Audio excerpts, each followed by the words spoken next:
Blogging Twilight Part 2. A few thoughts before we begin.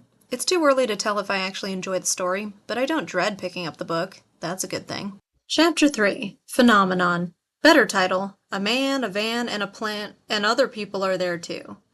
Bella can't stop thinking about Emmett Cullen. On the drive to school, she isn't sure how to handle all the attention she's getting from boys like Eric, the nerd, and Mike. Not sure what kind of student Mike is. Let's call him a spaz dork skater surfer dweeb. She even suggests that things might be easier if everyone ignored her. Unfortunately, I can't ignore her. She arrives at school and notices that her dad was kind enough to put chains on her truck tires to prevent her from slipping on the icy, snowy roads of dreary Forks, Washington. While she's looking at the chains, something happens. Maybe I'm a poor reader, but it was only after rereading the action scene that I managed to figure out what goes down. A van skids across the icy school parking lot towards Bella. She sees the van and sees Edward, who is far away. But before the van smashes into Bella, Edward miraculously saves her life, utilizing his vampire speed and strength. Bella has no idea how Edward could have come to her aid so fast. But instead of being grateful, she rudely peppers her hero with questions such as, "How did you get here so fast?" Maybe this is how people say thanks in Bella's hometown of Phoenix, Arizona. To stop this sudden Spanish Inquisition, Edward says he'll explain everything to her later.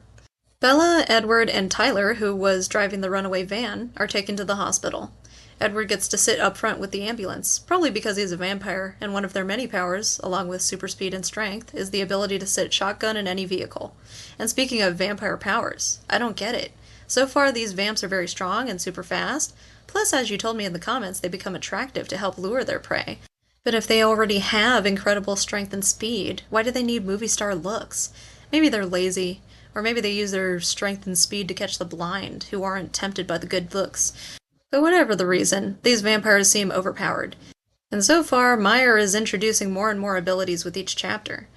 At the hospital, Bella pulls Edward aside and demands that he explain how he saved her life. He lies, claiming that he was at her side moments before the accident, and telling her that she's confused because she bumped her head. She refuses to accept this and gets angry. After Edward says, "Can't you just thank me and get over it?" she finally and reluctantly offers her thanks. Remind me to never save Bella's life. The rest of the conversation is a petty fight between the two, during which Bella suggests that things would have been better if Edward hadn't saved her at all. She should watch what she says. As anyone who's seen Home Alone, or 13 Going on 30 knows, people in fictional stories should be careful what they wish for. Bella leaves the hospital, goes home, and has her first dream about Edward. Prediction. By the end of the series, it will be revealed that along with super strength, good looks, and great speed, the vampires also have heat vision, cloaks of invisibility, and missile-launching kneecaps. Plus, to further entice their victims, vampires make delicious tacos. And to tempt infants, they sprout long sticks from their foreheads with shiny keys attached.